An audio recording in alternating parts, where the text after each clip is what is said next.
तर असं झालं की डिलिव्हरीनंतर जे बाईला दूध येतं, एका आईला दूध येतं, तर मला थेंबभर पण दूध आलं नव्हतं. 2च वेळेस बाईला आधार पाहिजे असतो ना, प्रेग्नन्सीच्या वेळेस आणि डिलिव्हरीच्या वेळेस. पण त्याच वेळेस जर आपल्या माणसाचा आपल्याला सपोर्ट नसेल, तर अशा माणसाची कशाला गरज पाहिजे? 4 महिन्याचं होईपर्यंत माझ्या रेंजला ना कोणी विचारलं, ना कोणी बघायला आलं, काहीच नाही. माझे सगळे दागिने गहाण ठेवले आणि क्लासची फी भरली आणि क्लास केला. कोर्टाच्या पहिल्या तारखेपासून ते कोर्टाच्या लास्टच्या तारखेपर्यंत मी एकटीने सफर केलेलं आहे आणि एवढं सफर केलेलं आहे, कोर्टात जाऊन दररोज रडायची. तर त्याच्या मनात पण प्रश्न यायचे का सगळ्यांचे वडील आहेत आणि मलाच पप्पा नाही आहेत. त्यावेळेस मला असं वाटलं की मी माझ्या पोराला सगळं देते, सगळ्या गोष्टी पुरवते, पण जे बापाचं सुख असतं, बापाचं प्रेम असतं, ते नाही देऊ शकत आहे. हॅलो, नमस्कार. मी मनाली. मी राहणारी कल्याणला. तर बऱ्याच दिवसापासून मला खूप लोकांचे मेसेज होते की ताई, आम्हाला तुझ्या पास्टबद्दल ऐकायचं आहे किंवा तुझ्या लाईफमध्ये काय काय घडून गेले ते ऐकायचं आहे. सो म्हणून आज मी तुमच्यासमोर ही माझी सगळी स्टोरी सांगते आहे. तर माझा जन्म कल्याणचा. तर माझे पप्पा ना खूप ड्रिंक करायचे, त्याच्यामुळे त्यांच्या लिव्हरला इन्फेक्शन झालेलं, त्याच्यामुळे डॉक्टरने त्यांची लास्ट स्टेप्स सांगितलेली होती. त्याच्यामुळे माझ्यावरती सगळ्यांनी लग्नाचं प्रेशर केल्यामुळे पूर्ण माहिती न घेताच माझं लग्न लावून दिलं 2019मध्ये, 14 मे 2019मध्ये. सो तिथे माझी थोडी फसवणूक झाली. त्याच्यानंतर मी बोलली चल होईल, माझं सगळं नीट होईल.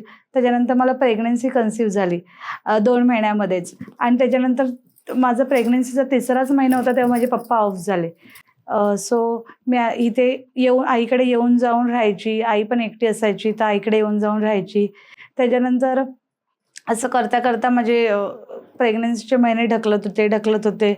बट मला जे प्रेग्नन्सीमध्ये जे आपल्याला जे सुख पाहिजे असतं नवऱ्याकडून किंवा सासरच्या लोकांकडून, ते मला काहीच भेटत नव्हतं.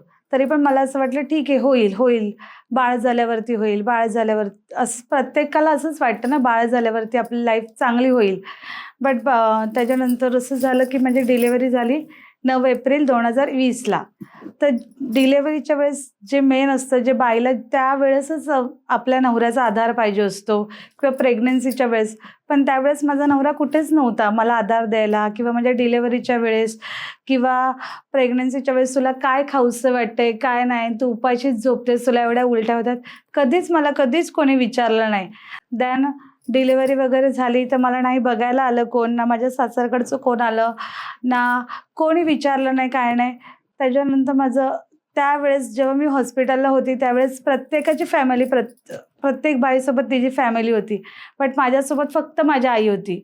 आणि त्यावेळेस कोविड पण होता, त्याच्यामुळे त्या लोकांनी असं कोविडचं कारण दिलं मला, कोविडमुळे आम्ही येऊ शकत नाही तुला बघायला. पण घाटकोपर ते कल्याण काय लांबचं अंतर नव्हतं, कोणी पण येऊ शकलं असतं. बट ठीक आहे, तेव्हा पण ते आले नाही. देन त्यावेळेस ना मला मेंटली त्यांनी काही सपोर्ट केला, ना फायनान्शियली सपोर्ट केला. बिकॉज माझे पप्पा तर ते आधीच वारले होते, त्याच्यामुळे आमच्या घरात कमवणारं कोण नव्हतं. त्याच्यामुळे आम्हाला खूप फायनान्शियली प्रॉब्लेम झाले. पण टचवूड माझी बहीण आणि भाऊजींनी सगळे पार केलं. माझी डिलेवरीचा सगळा खर्च त्यांनी केला. सो खरंच त्यांची मी खूप आभारी आहे. त्यावेळेस त्यांनी खूप मला सपोर्ट केला, माझ्या आईने सपोर्ट केला. त्याच्यामुळे माझी डिलेवरी अशी नॉर्मली झाली. त्याच्यानंतर प्रेग्नन्सीनंतर, डिलेवरीनंतर माझ्या बाळाला पूर्णपणे माझ्या आईने सांभाळलं. तेव्हा मी काही जॉब वगैरे करत नव्हती, काहीच नव्हती, घरातच होती. सो फायनान्शियली मला अशी काही स्टेबिलिटीच नव्हती. त्याच्यानंतर माझ्या आईने सगळं माझ्या बाळाला सांभाळलं पूर्ण. म्हणजे माझ्याकडे कमी आणि माझ्या आईकडेच जास्त राहायचा तो. आणि त्यावेळेस असं झालेलं की मी खूप प्रेग्नन्सीमध्ये मी अशी खूप डिप्रेशनमध्ये होती 9व्या महिन्यामध्ये. तर असं झालं की डिलेव्हरीनंतर जे बाईला दूध येतं, एका आईला दूध येतं, तर मला थेंबभर पण दूध आलं नव्हतं. का तर ह्या स्ट्रेसमुळे सगळं माझं दूध वगैरे सगळं गेलेलं. सो माझ्या बाळाला फर्स्ट डेपासून सगळं बाहेरचं दूध होतं. सो असं खूप प्रेशर होतं माझ्यावरती. त्यानंतर रेयांश तर माझा पहिल्या दिवसापासून बाहेरच्या दुधावरचाच होता. सो एका आईला ते किती मोठं दुःख असतं हे प्रत्येक आई समजू शकते. आपण बाळाला आपल्या बाळाला जन्माला घातले, पण आपल्या बाळाला दूधच नाही आहे, ह्याच्यापेक्षा जास्त मोठं दुःख कुठलंच नसू शकतं. त्याच्यानंतर माझ्या सासरकडचे माझा रेयांश 4 महिन्याचा झाला तेव्हा बघायला आले. 4 महिन्याचं होईपर्यंत माझ्या रेयांशला ना कोणी विचारलं, ना कोणी बघायला आलं, काहीच नाही. सो त्याच्यानंतर मी ठरवलं की ज्या वेळेस बाईला खरंच आपल्या माणसाचा आधार पाहिजे असतो, ज्यावेळेस 2च वेळेस बाईला आधार पाहिजे असतो ना, प्रेग्नन्सीच्या वेळेस आणि डिलिव्हरीच्या वेळेस. पण त्याच वेळेस जर आपल्या माणसाचा आपल्याला सपोर्ट नसेल, तर अशा माणसाची कशाला गरज पाहिजे? का गरज पाहिजे बाईला? सो मी डिसाईड केलं, नो, मी आता इथून पुढे त्यांच्या घरी जाणारच नाही. सो मी गेलीच नाही. अँड देन आमची मीटिंग वगैरे बसली, सगळे आले. सो मी तिथे सांगितलं, मला काही तुमच्याकडे यायचं नाही आहे. सो नंतर कोर्टात केस वगैरे चालू झाली. पण कोर्टात केस तर चालू झाली, पण माझ्यासोबत असं खंबीर आधार देणारं कोणीच नव्हतं मला. कोणीच नव्हतं. माझी आई तर घराच्या बाहेर पडू शकत नव्हती. रेयांश लहान असल्यामुळे, एकजण घरात त्याच्यावर लक्ष ठेवायला पाहिजे म्हणून, आणि कोविड चालू असल्यामुळे मला रेयांशला घेऊन जाऊ शकत नव्हती मी. तर डे 1 पासून, कोर्टाच्या पहिल्या तारखेपासून ते कोर्टाच्या लास्टच्या तारखेपर्यंत मी एकटीने सफर केलेलं आहे. आणि एवढं सफर केलेलं आहे, कोर्टात जाऊन दररोज रडायची. कोर्टात गेल्यावर मी बघायची तर प्रत्येकासोबत त्यांच्या घरचे होते, पण माझ्यासोबत कोणीच नव्हतं. पण मी म्हटलं, मी अशी हार मानणार नाही. आणि मी एकटीच सगळं करत राहिली. वकिलाला भेटा, माझ्या कोर्टात तर 2-2 कोर्टात केस चालू होते. एक कल्याण कोर्टात, एक बँड्रा कोर्टात. आणि ज्यावेळेस माझा डिवोर्स होत होता, लास्ट डेट होती डिवोर्सची, त्यावेळेस आमचं सगळं सेटलमेंट झालेलं होतं. आणि जजनी विचारलं की तुम्ही ह्यामध्ये एकदा, माझ्या नवऱ्याला विचारलं, तुम्ही ह्यामध्ये एकदा पण लिहिलं नाही आहे की तुम्हाला मुलाला लास्टचं भेटायचं आहे, किंवा महिन्यातनं एकदा भेटायची परमिशन द्या, किंवा मला भेटायचं आहे मुलाला, असं तुम्ही एकदा पण ह्याच्यात लिहिलेलं नाही आहे. तर त्यांनी सरळ सरळ सांगितलं, आम्हाला संबंधच ठेवायचा नाही, आम्हाला भेटायचं पण नाही आणि संबंध पण ठेवायचा नाही, आणि असंच लिहून दिलं होतं डायरेक्ट. तर त्याच वेळेस मी असा विचार केला की जर स्वतःचा बाप बाळाला भेटण्यासाठीच नकार देतोय, किंवा मला भेटायची परमिशन पण नाही घेते, तर मी का त्या माणसाचं नाव लावू मुलाला? सो त्याच्यानंतर मी माझ्या बाळाला पण माझंच नाव लावलं आहे, रेयांश मनाली घाडगे. तर आईचं नावसुद्धा तुम्ही बाळाला लावू शकता. जर फक्त नावाला बाप कशाला पाहिजे ना, जर सगळी जिम्मेदारी जर आईच घेणार आहे बाळाची, डिलेव्हरीपासून जर आईच बाळाला सांभाळणार आहे, त्याच्यानंतर खर्च पण सगळे आईच करणार आहे, तर फक्त नाव लावण्यापुरता बाप कशाला पाहिजे? सो तुम्ही आईचं नावसुद्धा बाळाला देऊ शकता आणि खूप चांगल्या प्रकारे सांभाळू शकता. त्याच्यानंतर 2022मध्ये माझा डिवोर्स झाला. तेव्हा माझं एज होतं 24 आणि माझा रेयांश होता 1.5 वर्षाचा. सो त्याच्यानंतर खरा माझं लाईफ, म्हणजे असं वाटलं मला माझ्या मुलाकडे बघून, नाही आता मला असं रडत पडत नाही राहायचंय. मला असं काहीतरी करून दाखवायचंय की ठीक आहे, मी एकटी आहे ना, पण एकटी आई पण बाळाला सांभाळू शकते. हे माझ्या मनात कधी आलं की जेव्हा माझी पहिल्या माहेरची परिस्थिती गरिबीची होती, पप्पा ड्रिंक करायचे, खूप त्रास द्यायचे, पण तरी पण माझ्या आईने आम्हा तिघांना सांभाळलं. काय पण असो, थोडंफार खाऊन पिऊन पण आम्ही मोठं झालो ना, तसंच मी पण माझ्या पोराला मोठं करेल, असं माझ्या मनात विचार यायला लागले. सो आणि मला खूप जणांनी तेव्हा सल्ले दिलेले डिलिव्हरीनंतर की तू तुझ्या बाळाला देऊन टाक ते तुझ्या सासरकडच्या लोकांना, आणि तू फ्री हो, तू कशाला हे बर्डन घेतेस तुझ्यावरती, तू कशाला तुझं लाईफ खराब करून घेतेस. पण मी विचार केला, नाही, आई असं बाळाला कसं टाकू शकते ना, आणि त्यात माझ्या बाळाची काय चुकी आहे? आणि मी असं जर मी बाळाला जर त्यांच्याकडे दिलं असतं, तर मी एक दिवस पण खुश नसती राहू शकली, एक दिवस पण सुखी नसती राहू शकली. मला असं मोठं पाप लागल्यासारखं झालं असतं. सो मी म्हटली, जे पण काय होईल ना, ते माझ्यासोबत त्याचं होईल, मी काय माझ्या बाळाला देणार नाही त्यांच्याकडे. आणि मी सगळ्या घरच्यांना पण माझ्या सांगून टाकलं, जे होईल ते होईल, माझ्यासोबत त्याचं होईल, मी माझ्या बाळाला देणार नाही. सो मला असं कोणी प्रेशर करू नका की तुझ्या बाळाला देऊन टाक असं. सो मी नाहीच दिलं माझ्या बाळाला. आणि देन माझा रेयांश 6-7 महिन्याचा होता, तेव्हा मी असं विचार केला, आता काय करणार? तर मी एका ठिकाणी पार्ट टाईम जॉबला जायला लागली. 7-8च महिन्याचा होता माझा पोरगा तेव्हा, माझं बाळ तेव्हा. तर मी एका ठिकाणी जॉबला जायला लागली, पार्ट टाईम जॉबला.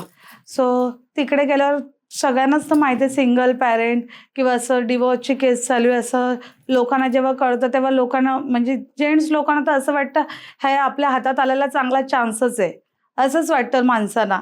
तर तसंच काहीसं माझ्यासोबत तिकडे झालं. मी कामाला जायचे तिकडे, त्यांनी माझ्यासोबत असंच काहीतरी जबरदस्ती करण्याचा प्रयत्न केला. मी कशी तिथून सुटून पळून आली. देन मी ठरवलं, नो, आता मी कुठे जर कामाला गेली ना, माझ्याकडे सगळे अशाच नजरेने बघतील. आणि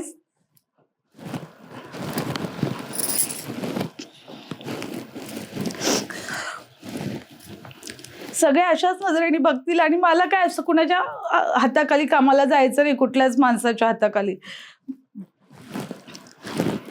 मी विचार केला काहीतरी करावं स्वतःचं. मग मी मेकअप क्लास जॉईन करायचा विचार केला. तर मेकअप क्लासची इन्क्वायरी करायला गेले. तर तिकडे फी ऐकून 75,000 अशी त्या मॅडमनी मला फी सांगितली मेकअप आणि हेअरस्टाईलच्या क्लासची. सो माझ्याकडे तेव्हा ₹75 पण नव्हते, तर 75,000 तर खूप मोठी अमाऊंट झाली माझ्यासाठी. पण मी विचार केला नाही, मला काहीतरी करायचंच आहे, स्वतःच्या पायावर मला उभं राहायचंच आहे. मी माझे सगळे दागिने गहाण ठेवले आणि क्लासची फी भरली आणि क्लास केला. क्लास चालू झाला तर महिनाभरातच मला टचवूड खरंच देव पण आपली किती परीक्षा घेतो ना, पण आपण तिथे धीटपणे उभं राहायला पाहिजे. देवाला पण हार मानावी लागते आपल्यासमोर. मी क्लास करत होती तर एकच महिना झाला माझा क्लास करून, तर मला ऑर्डर यायला स्टार्ट झाल्या. आणि ऑर्डर आल्या तर माझी पहिली ऑर्डर होती गडिंग्लज कोल्हापूरला. एवढ्या लांब होती, पण 7,000 भेटणार होते तेव्हा मला त्या ब्राईडकडून. तरी मी गेली, एवढ्या लांब गेली, एवढ्या लांबचा प्रवास केला. दुसऱ्या दिवशी पण मला एक ब्राईडच होती. तिकडून एवढ्या लांबून मी एकटी आली वापस. घराच्या बाहेर न पडणारी मी एकटी यायला लागली. मग मला कळलं आणि मग मला त्या 2 दिवसाचे 19,000 भेटले. तेव्हा मला असं वाटलं यार हे काम चांगलं आहे, ह्याच्यातच मी कंटिन्यू करेल. मग मी एकदम मन लावून काम करायला लागली आणि काम करायला लागली तर मला एक ऑर्डर येत गेल्या. तर जसे मला ऑर्डर येत होत्या तसे मी हळूहळू मेकअपचा किट वाढवत होती. माझा मेकअपचा, हेअरस्टाईलचा ऑर्डर आली का थोडंसं काहीतरी घ्या आणि मुलाचा काहीतरी खर्च करा. असं करत करत आज माझ्याकडे जवळजवळ माझं स्वतःचं सामान 5 लाखाचं असेल आणि हे सगळं मी माझ्या हिमतीवर एकटीने घेतलेलं आहे. सो खरंच आपल्याला आपण ना कशात अडकून राहण्यापेक्षा, रडत बसण्यापेक्षा असं विचार केला पाहिजे, नाही जे झालंय ना ठीक आहे, देवाने केलंय ना आपल्यासोबत, पण आपण खंबीर आहे ना म्हणून आपल्यासोबत देवाने आपल्यासोबत तसं केलंय. सो आपण रडत पडत राहण्यापेक्षा धीटपणे उभं राहून त्या गोष्टींचा सामना केला पाहिजे. आणि बरोबर देवाला पण मग आपली दया येते, पण जोपर्यंत आपण स्वतःच आपल्याला उभं नाही करणार तोपर्यंत कोणी आपल्यासाठी येऊन प्रयत्न नाही करणार. मी जेवढं अनुभवलं त्यावरनं मी सांगते की आपण सिंगल पॅरेंट किंवा एकटं आपण सांभाळतोय तर आपल्याला कोणी विचारायला येणार नाही, काय गं तू काय खाल्लंस का, किंवा तुझ्या मुलाला तू काय दिलंस. कोणीच नाही. जो तुमचे किती नातेवाईक असू द्या, किती मित्र परिवार असू द्या, कोणीच विचारणार नाही तुम्हाला. जोपर्यंत तुमच्याकडे पैसा नाही आहे ना तोपर्यंत तुम्हाला कोणी विचारणार नाही. त्यामुळे रडत पडत बसण्यापेक्षा स्वतःच्या पायावर उभं राहून आपल्या मुलांसाठी जगायची जिद्द आपण केली पाहिजे. आणि मुलांना कधी कसली कमी पडली नाही पाहिजे हे बघितलं पाहिजे. आणि जेव्हा मग मी सिंगल पॅरेंट बनण्याचा निर्णय घेतला, मी खरंच खूप डिप्रेशनमध्ये गेलेली होती त्या फेजमध्ये. म्हणजे मला असं कुणाशीच बोलायची इच्छा व्हायची नाही. मी एकटीच घरात रडत बसायची. कुणामध्ये इन्व्हॉल्व व्हायला मला आवडायचं नाही किंवा मला घराच्या बाहेर पडायची पण इच्छा नाही व्हायची. जेव्हा माझी डिलिव्हरीनंतर जे असतं ना माणूस डिप्रेशनमध्ये जातं, ते खरं आहे.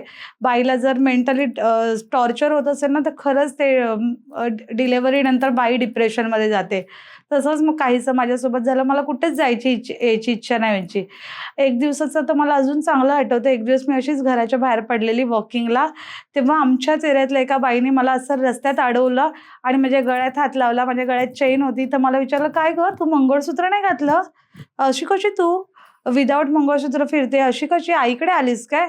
म्हणजे लोक एकही चान्स तुम्हाला सोडणार नाहीत हिणवून दाखवायचा किंवा तुम्हाला असा कमीपणा दाखवायचा.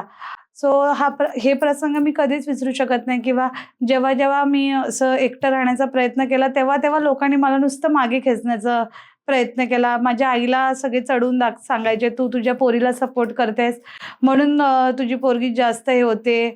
किंवा माझ्या आईच्या मनात काय काय भरून द्यायला लागले जेणेकरून माझी आई माझ्याशी भांडेल आणि मला घरातून बाहेर काढून टाकेल. खूप खूप साऱ्या गोष्टी घडत गेल्या आयुष्यात. पण मी त्याचा पण मी एकदम फेस केलं. त्याच्यानंतर मी विचार केला, सोड हे रडत बसायचं नाही आहे, मला काहीतरी करायचं आहे. मला माझ्या मुलाला असं दाखवायचं नाही की मी एकटी आहे म्हणून त्याला सगळ्या गोष्टीची कमी पडते किंवा माझे पप्पा असते आज तर मला आज हे भेटलं असतं ते भेटलं असतं. मला असं माझ्या मुलाला कुठलीच गोष्ट कमी पडून द्यायची नव्हती.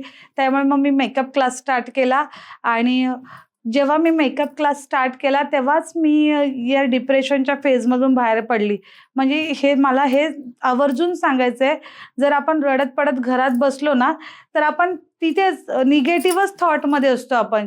जेव्हा आपण आपली स्वतः परिस्थिती बदलतो, म्हणजे आपण आपलं स्वतःला कशात तरी गुंतवून घेतो ना, तेव्हाच आपण या डिप्रेशनमधून किंवा जे आपल्याला जे लोकं टॉर्चर-बिर्चर करत असतात ना, त्याच्यातून बाहेर पडतो आणि लोकांना असं इग्नोर करायला लागतो. चल ते बोलतंय ना, मला काही फरक नाही पडत. माझं लाईफ आहे, माझं लाईफ आहे, माझ्या पोराचं लाईफ आहे. मला जे डिसिजन घ्यायचं होतं ते मी घेतलं.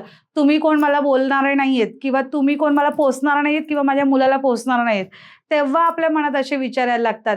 पण जेव्हा आपण असंच घरात रडत असतो ना, तेव्हा अजून डिप्रेशनमध्ये जायला होतं. त्याच्यानंतर मेकअप क्लास तर माझा स्टार्टच होता. त्याच्यानंतर वर्षभर मी खूप मेहनत घेतली. खूप साऱ्या ऑर्डर्स केल्या, खूप साऱ्या ब्राईडना रेडी केलं. त्याच्यानंतर मी वर्षभराच्या आतच माझी स्वतःची अकॅडमी चालू केली आणि त्यातून मला इन्कम होत गेला. मग माझ्या मुलाचे खर्च मी सगळे करायला लागली आणि देन मग असं माझं होता-होताच स्वप्नील माझ्या लाईफमध्ये आला. स्वप्नील भेटला. मग स्वप्नीलने मला विचारलं, मला तुझ्याशी लग्न करायचंय." बट तेव्हा मला असं वाटलं, नो, हे सगळे असं फसवतातच. सिंगल पॅरेंट एका मुलासकट आईला एक्सेप्ट करणं हे फार कठीण आहे. आत्ताच्या काळात कोणी नाही करत असं.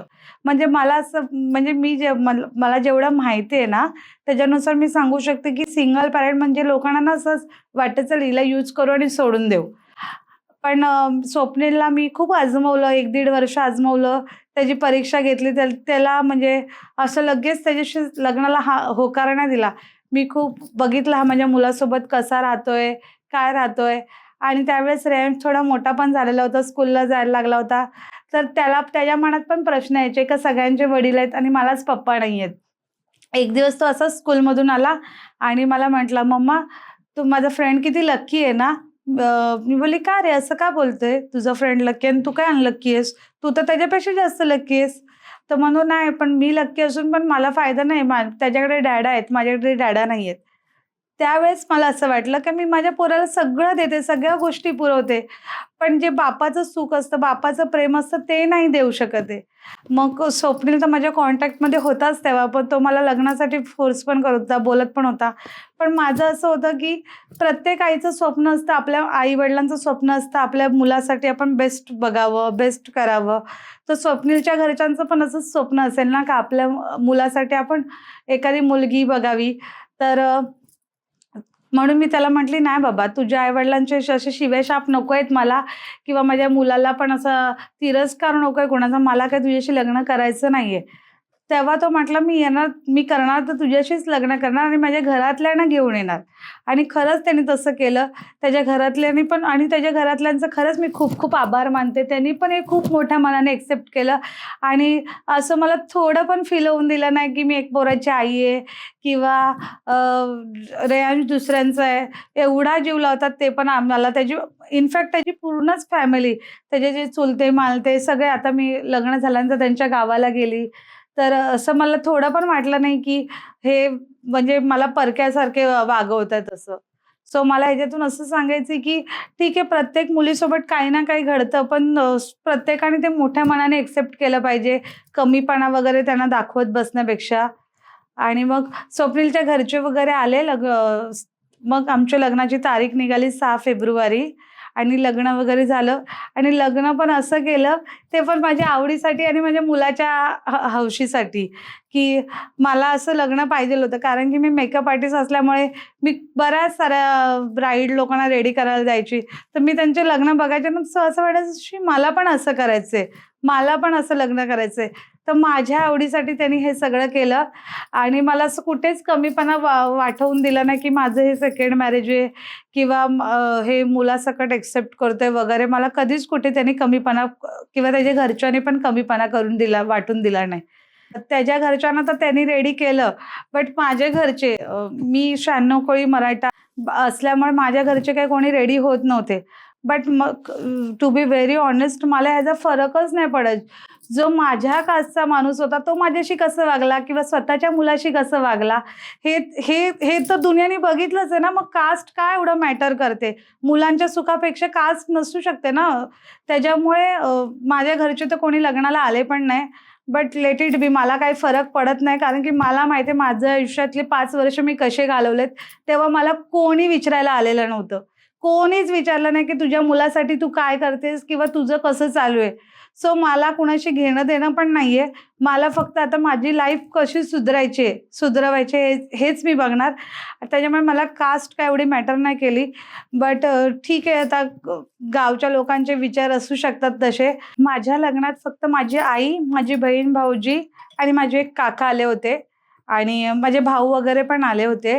बट कारण की त्या लोकांनी माझं स्ट्रगल, जे माझं सिंगल पॅरेंटचा फेज होता, तो खूप जवळून बघितला होता. बट बाकी कोणी आलं नाही तर ठीक आहे, नाही आलात तर नाही आलात, मला काही फारसा फरक पडत नाही. जर माझ्या वाईट काळात पण तुम्ही नव्हतात, तर चांगल्या काळात पण मला तुमची कुणाची काही गरज नाहीये. आणि जेव्हा मुली लग्न करतात, जे अरेंज मॅरेज असतं, तर अरेंज मॅरेजमध्ये अशा काही गोष्टी घडल्या की घरचे किंवा समाजाचे लोक काय म्हणतात की ठीक आहे, तुझ्या नशिबातच तसं होतं, तसं झालं, जाऊ दे, सोड, तुझं नशिबातच तसं होतं. पण हेच जर मुलीने लव्ह मॅरेज केलं आणि त्यांच्यासोबत असं झालं, तर घरचे किंवा समाज सगळे हसायलाच तयार असतो आणि बोलतात, हां तेव्हा आम्ही तुला सांगत होतो, तेव्हा तू ऐकलं नाहीस, तेव्हा मोठ्या तोऱ्यात गेलीस. असं करून कितीतरी मुलींचं जग, म्हणजे कितीतरी गोष्टी मुलींना सासरच्या ठिकाणी टॉर्चर सहन करतात, हे घरच्या लोकांच्या प्रेशरमुळे, समाजाच्या प्रेशरमुळे. आणि तिथेच लाईफ काढतायत रडत पडत, कशी काय माहीत बिचारे काय काय फेस करत असतील, आणि त्याच्यामुळेच मुलींवरती सुसाईड करण्याचा विचार येतो. सो मला ह्याच्यातून हेच सांगणे की मुलींना जर खरंच काही त्रास होत असेल ना, तर मोठ्या मनाने त्यांना एक्सेप्ट करा, घरी वापस बोलवून घ्या. तुम्ही समाजाचा किंवा 4 लोकांचा विचार करू नका. तुमच्यासाठी तुमची मुलगी जास्त इम्पॉर्टंट असली पाहिजे, मुलीचं आयुष्य जास्त इम्पॉर्टंट असले पाहिजे. त्याच्यामुळे मुली खूप साऱ्या सुसाईड करतात. कॉज मी ह्याच्यावरनं सांगते की मला आता खूप लोकांचे फोन येतात आणि एवढा ढसाढसा रडत असतात, खूप काय काय सांगत असतात, पण त्या बिचाऱ्या पुढचं पाऊल घेत नसतात, कारण की त्यांना त्यांच्या घरातून काही सपोर्ट नसतो. आणि खरंच त्यावेळेस ना आपल्याला आपल्या माणसांची खरंच खूप आधाराची गरज असते. आपल्याला कोणीतरी समजून घेणारं पाहिजे असतं, किंवा आपल्याला ॲटलिस्ट विचारणारं पाहिजे असतं का, का गं तू तुझ्या आयुष्यात खुश आहेस का, किंवा तुझ्या लाईफ कसं चालू आहे, तुझ्या सासरकडचे कसे चांगले सांभाळत आहेत का. पण त्यावेळेस खरंच सगळे लोक नुसतं समाजाचा विचार करतात आणि पोरींवरती प्रेशर देतात, आणि त्या प्रेशरमुळे मुली खरंच खूप सारे सुसाईड करत चालल्यात. सो प्लीज माझ्या सगळ्या मुलींच्या घरच्यांना ही खरंच हंबल रिक्वेस्ट आहे, जर तुमची मुलगी खरंच खूप त्रासात असेल ना, तर तिला खरंच खूप आदराने तुमच्या घरात घेऊन या, आणि 4 लोकांची तोंडात जे काय बोलतील ना, ते तेव्हाच्या तेव्हा बंद करा.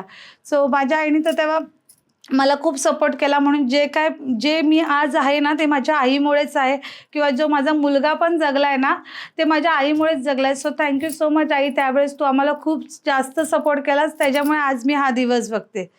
ह्याच्यामधून मला सगळ्या लेडीज लोकांना हे सांगायचं आहे, डिवोर्स म्हणजे तुमची लाईफ तिथे थांबलेली नाही आहे, किंवा एक बाळ आहे तर पुढे जाऊन माझं कसं होईल, काय होईल, असं करून लोक खूप कॉम्प्रोमाइज करतात.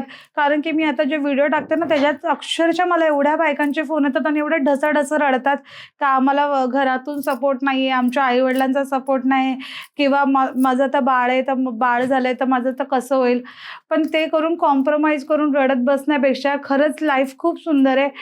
जर डिवोर्स झाला म्हणजे ती लाईफ संपत नाही, उलटत तो एक आशेचं किरण असतं की आपली लाईफ आपल्याला वापस एक चान्स देत असते लाईफ सुधरवण्याचा.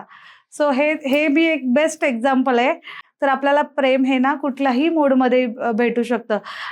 मी ना कधी असं स्वप्नात सुद्धा विचार केला नव्हता की माझी लाईफ एवढी छान होईल पुढे जाऊन, जे की मी एवढा पास्टमध्ये एवढा त्रास काढलेला आहे. बट मला असं वाटत पण नव्हतं की माझ्या लाईफमध्ये असं एवढं चांगलं होईल. जे पास्ट झाला ते मला असं वाटायचं, बाई मला एवढं बेकार एक स्वप्न पडलं, बट मला असं वाटते बाई मला एवढं छान असं स्वप्न पडल्यासारखंच मला फील होते, एवढं चांगलं झालं माझ्या लाईफमध्ये. त्याच्यामुळे आपला पास्ट संपला की संपलं असं नसतं, आपलं नवीन आयुष्याला सुरुवात होते. आणि स्वप्नीलने खरंच मला खूप चांगली साथ दिली. त्यांनी जे शब्द मला सांगितले होते ते खरंच त्यांनी प्रॉमिस निभवलं. So thank you so much Swapnil. आणि ग्रेट टॉक्सनी मला माझी स्टोरी मांडण्याची संधी दिली, तर खरंच thank you so much great talks, आणि त्यांच्या टीमला पण खरंच खूप खूप थँक्यू.